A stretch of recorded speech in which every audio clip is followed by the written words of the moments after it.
This is the Women Emerging Expedition podcast, so you can follow the ups and downs and the roundabouts of the expedition and play your part in them. 24 women started on the 28th of May 2022 on this virtual expedition that will take 9 months.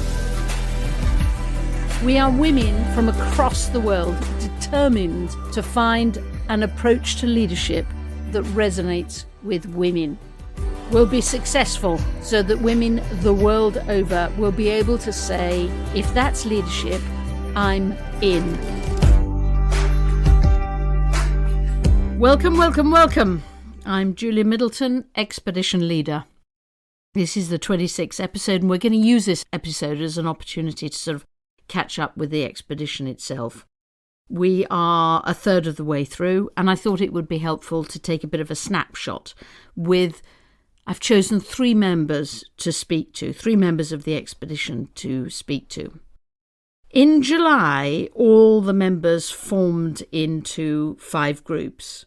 Some of the groups bigger, some of the groups smaller, and they chose a subject that they wanted to work on. It had to be something that we thought was either a tension within the group or a gap within the expedition that we felt needed addressing and that we needed to concentrate on. So for this episode, I'm going to really talk to some of the members who were involved in 2 of those groups. One of the groups was about looking at the issue of power and privilege and how that intersected with leadership. And the second one that I'm going to talk to is looking at the issue of spirituality and the intersection between spirituality and leadership. So on the first one, 2 members of that group were Aparna and Analush, and they talked about power and privilege, and Katya then was a member of the spirituality group, and she's going to talk to us as well. And obviously, as you'll see, the 2 groups began to converge and overlap and serve each other in a very, very helpful and interesting way. So let's start with Aparna on power and privilege. And as we start, I thought the first fun question to ask her was to sort of say, how's she feeling about the expedition? Because I know right from the start that she was the member who was possibly the least at peace with the expedition. And I thought it'd be interesting to ask her how that journey is going. And then to talk to her a little bit about power privilege. And then actually I found it incredibly helpful talking to Aparna about some of the other groups and some of the issues that I'm actually myself struggling with that the other groups are dealing with. And Aparna helped me a lot to try and find my way through. So, Aparna first. Aparna, when you started on this expedition, what were you thinking? And now that you're halfway through, what are you thinking? Well, hello, Julia. It's always wonderful talking to you. And is it always wonderful? It is. I didn't expect that it would be, but it is. Well, you know better than anybody that I was a bit skeptical at the beginning for many reasons, which I think will unfold as we proceed in this conversation. But primarily because I just felt like maybe we're just this self-selected group of women who've had access and privilege, and this is going to be an easy conversation for us. And should I be putting my energy into it, and would I be contributing to reinforcing the stereotypes of what leadership is, because it's the same set of people that always get to speak. And so that was my skepticism, and I held back, as you know, for a little while. But I think the universe wanted me to learn some lessons by going on this journey and really unpacking all of these assumptions that all of us make, they're implicit biases that we have, both positive and negative, built into the way that we think. And sometimes challenging my privilege, I also tend to forget that that's been my biggest lesson. There are ways in which I can work with my privilege to shift power. And so it's been humbling to be on this expedition. I'm especially glad that you made the effort to bring on a lot of younger women, because I think their perspective has been the most radically powerful and impactful in shifting my own thinking. I've always thought of myself as a radical person in the way that, I navigated life and issues of power. But it's been very refreshing. I'm glad I went on the expedition.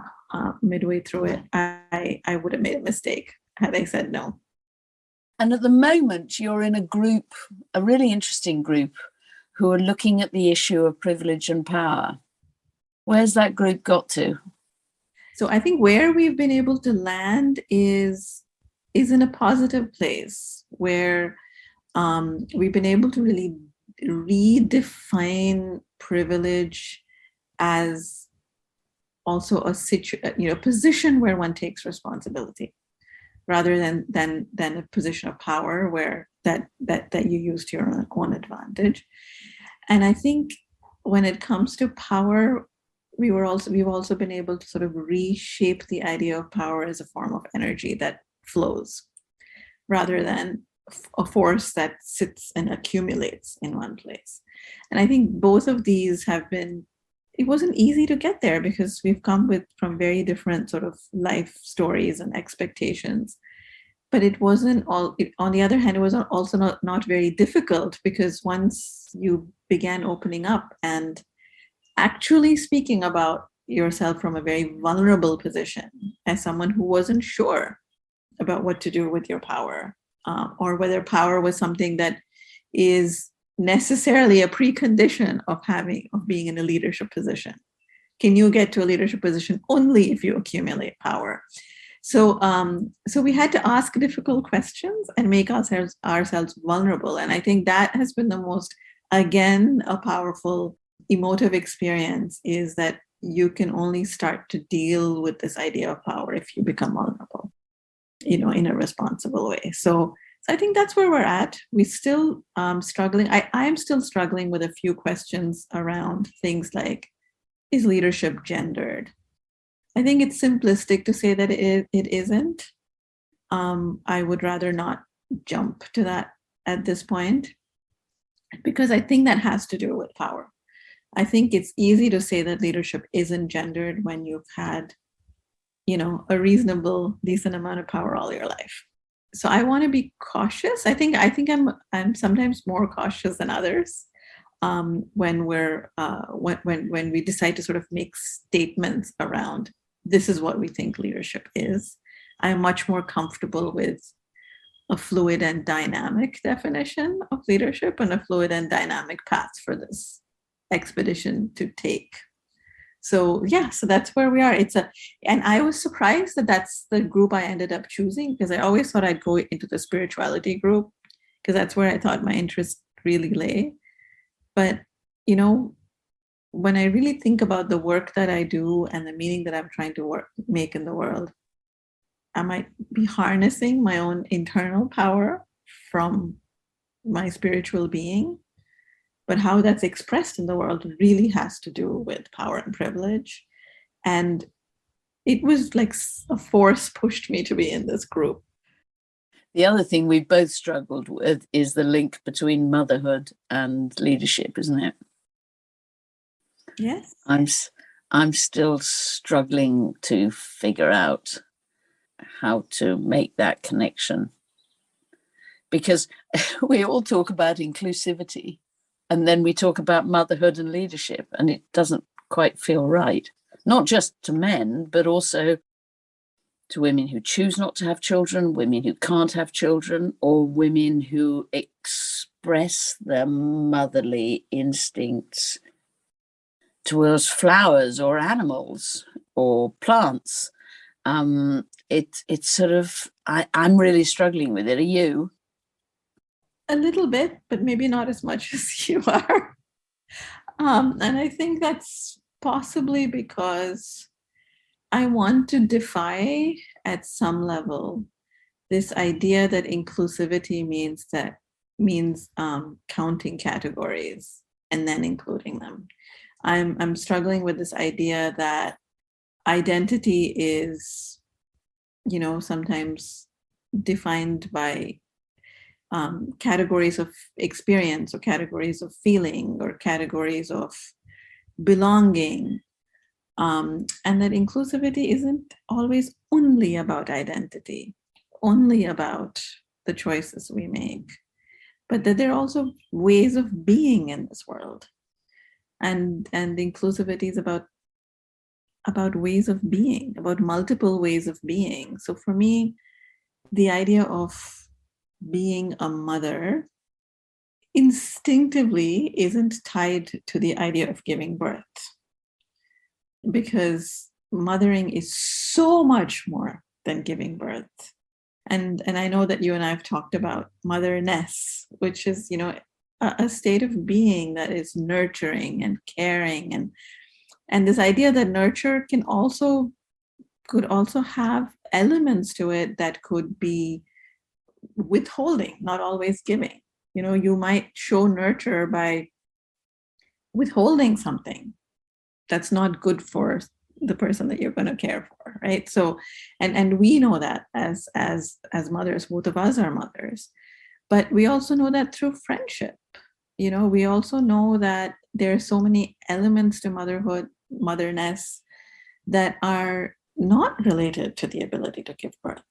They really spring from other natural human and other than human instincts around care, nurture, protectiveness, sustenance, and all of that. So I don't struggle with it as much, because I think that if we struggle with these terms too much, we might end up whittling down what their potential might be. And we've seen a lot of that whittling, I think, to the point where those of us who have progressive values in this society have just become so divided amongst ourselves. And I worry sometimes that that certain universal ideas like motherness, which are connected to the idea of the feminine, the woman, could be made more inclusive in a more organic way, rather than defining. I know women who've never had children, who never wanted to have children, who are extremely maternal. It gives them the ability to be even more maternal because they don't have the angst of a certain other attachment. So that's where I think I'm making conscious choices not to struggle with certain ideas, so that I have the energy to struggle with others. Well, all I can say is, Aparna, is I'm very glad we're struggling together, because every time I talk to you, I get clearer in my head. The one thing that I do feel like we need to make all right, I don't want to use the word normal, but is for women who want to be leaders not to feel uncomfortable with the idea of being mothers. It is in their workplace, whether it's to their own children. I mean, I think we've had decades, centuries of women who had desires or aspirations to be leaders, who had to consciously separate from their mother. Subdue them, absolutely, and not bring them to work. Yeah, not bring them to work, not bring your maternal side to work. And I feel like to be a maternal leader is so incredibly powerful. And why would we not allow that side of ourselves to emerge in a world where there is so much conflict? That's to me. I mean, if we, I have this huge dream that one day we're going to have, women leading interfaith dialogue because we have so much religious conflict in this world. And I can't imagine that not having an element of motherness to it. Yeah. Yes. Yeah. And so many spiritual traditions. And I think we're moving into something that you and I also struggle with and are also interested in, is so many spiritual traditions, the non-Abrahamic ones, celebrate the feminine as mother, not just to sort of exemplify and glorify just one aspect of what it means to be feminine, but also because of the power that it carries. And so we're back to power again. Thank you, Aparna. You have the uncanny ability to reframe things for people, and especially for me. And I can see the motherhood issue much more clearly in myself now. But now let's go back to power and privilege itself and talk to Anush, who was also in the same group as Aparna, and ask her what she herself discovered. Being very aware of our privilege is so important in how we wield our power, right? What we use it for. I think that, I love the idea that came up that power is a resource, an energy, a force for transformation, not necessarily a force for dominance or for gaining status.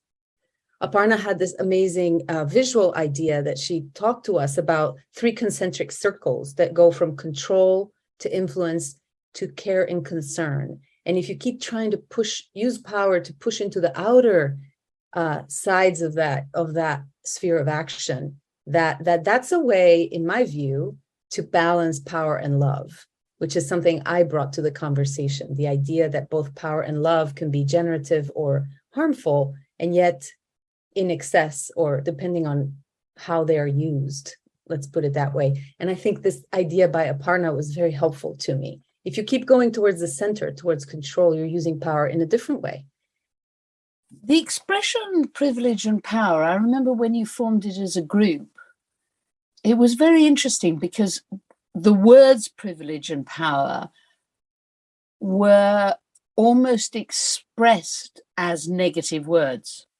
Honestly, I think that the tone and our relationship with these concepts shifted over the course of the conversation.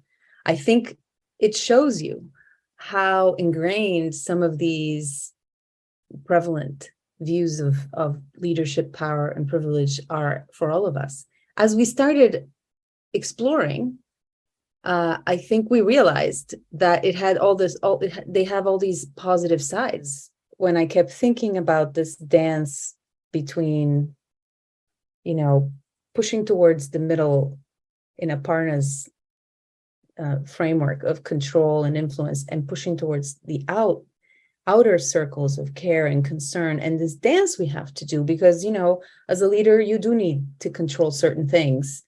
You can't just dwell in concern, as Vidya, for example, has explained in previous, conversations.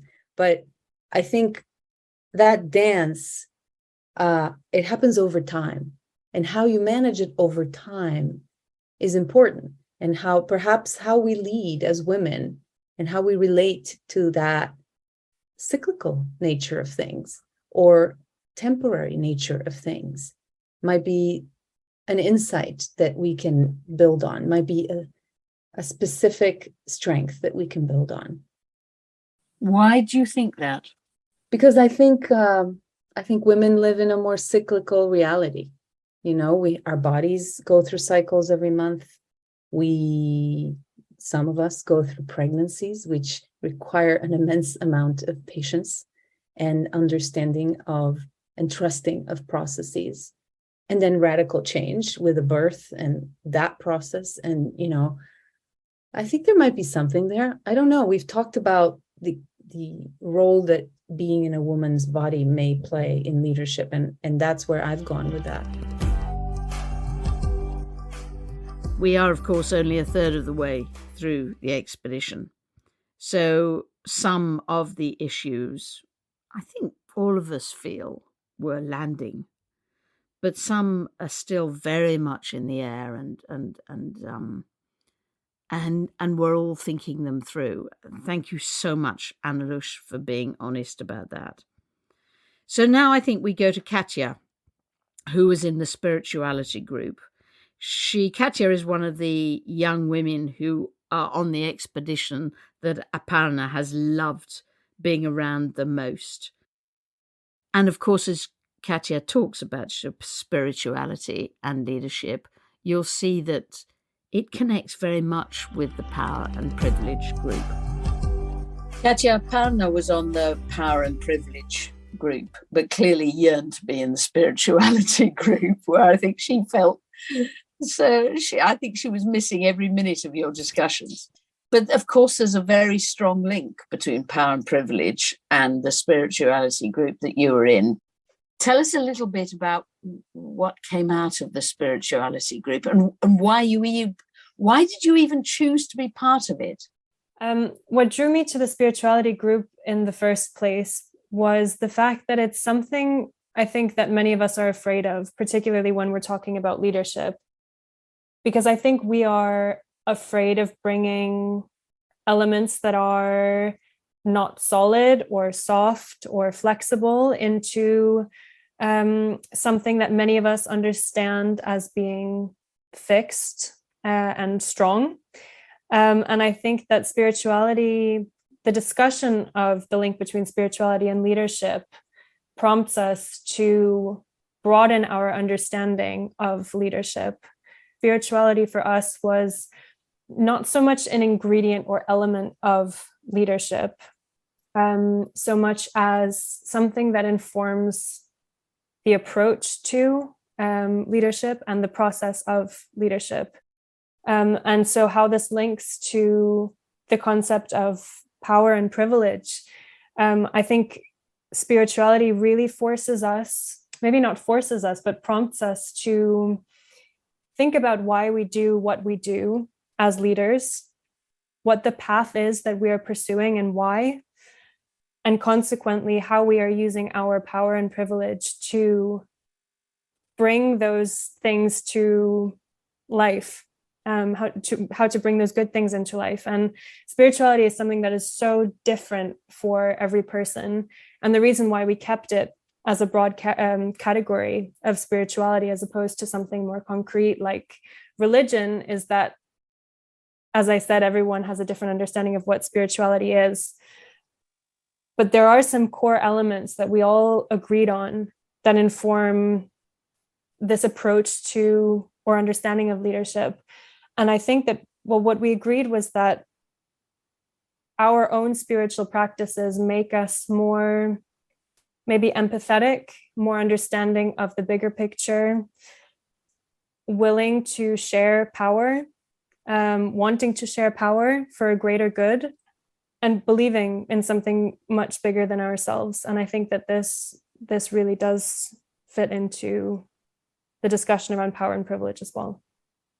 I got the impression you were also, in a way, you went into this slight, cynical's too big a word, isn't it? Questioning. Yeah, I mean, I think when you hear the word spirituality, when many people hear the word spirituality, people who don't necessarily have a religious background, I think there is some hesitation to place importance on, as I said before, something that is less tangible. We really want to be able to understand things, and we have this assumption that to understand something, we have to be able to see it clearly and define it in fixed terms. And I think that the notion of spirituality challenges this. So maybe I was skeptical coming into this, understanding how, first of all, we could come to some sort of agreement as to what spirituality even means, but then also how it can inform our understanding of leadership and an inclusive approach to leadership that resonates with women. So yeah, I was very pleasantly surprised, I think, by the consensus that we reached within our group, but also the fact that simply in discussing our understanding of spirituality in our own lives, we became a lot closer within that group. And I think that putting these elements into practice really gave us an insight into how this could look in a broader context, and understanding the importance of discussing these topics as a way to be closer to one another, both within the expedition and also outside of it. That's fascinating. So almost by doing it, you persuaded yourselves that it needs doing. Yes, I think so. Has spirituality been a big thing in your life? That's a good question. I would say now, yes. What was the aha you got from Melissa? Maybe one of the big aha moments with Melissa was when she was talking about giving things away, giving energy away, serving others as a means to grow yourself as well. And the way that she described it is that giving to others and supporting others, as she put it, is only limited by the rate of acquisition and distribution. So it's not whether you can give, but it's how much you can give and when you can give. And she ended this by saying that more always comes. And I think that it's this belief and trust that more always comes, allowing us to share with others and to be open to others. I think this for me was a really beautiful understanding that she shared, and a really beautiful aha moment, that doesn't matter where you are in life, what you have, career-wise, possession-wise, you can always be of benefit to others somehow. And I think that this is really central to good leadership as well. And I think that's one of the key links between spirituality and this sort of inner awareness and good leadership. We were discussing, why are we so obsessed with this notion of accumulating more? Why does the goal always have to be to have more power, more things? And her kind of contribution as well to that discussion about giving to others is that actually there's so much to gain by giving, and so much to gain by understanding that the end goal is not necessarily about,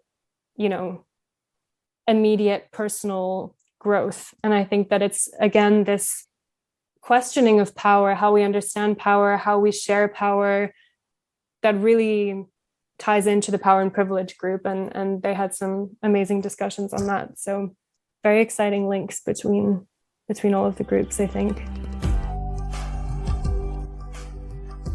Thank you, Katya. The expedition has indeed been unpredictable for so many of us in our learning, and clearly has had some very deep impacts on you, unpredictable impacts on you. So we come to the end of our dipping into what's going on within the expedition at the moment. Lots of other things going on, of course, but I hope that gives you a sense of some of them. What are the members now doing in September? Actually, all the members of the expedition, every single one of the 24 women, is now interviewing a man that they have identified whose leadership they think would resonate with women, to figure out where we can really learn from many of those men whose leadership resonates with us. It will be fascinating, and I absolutely promise to give you the feedback, to dip back into the expedition in a few weeks' time. So as you see, the expedition is live and well and deep in the minds of the 24 women across the world, digging, so that they find an approach to leadership that resonates with women, so that you can all say, if that's leadership, I'm in. Thank you for listening to the podcast. We would love you to follow the expedition and provide your own stories and perspectives. You can do this by subscribing to this podcast and joining the Women Emerging group on LinkedIn, where you can have your say.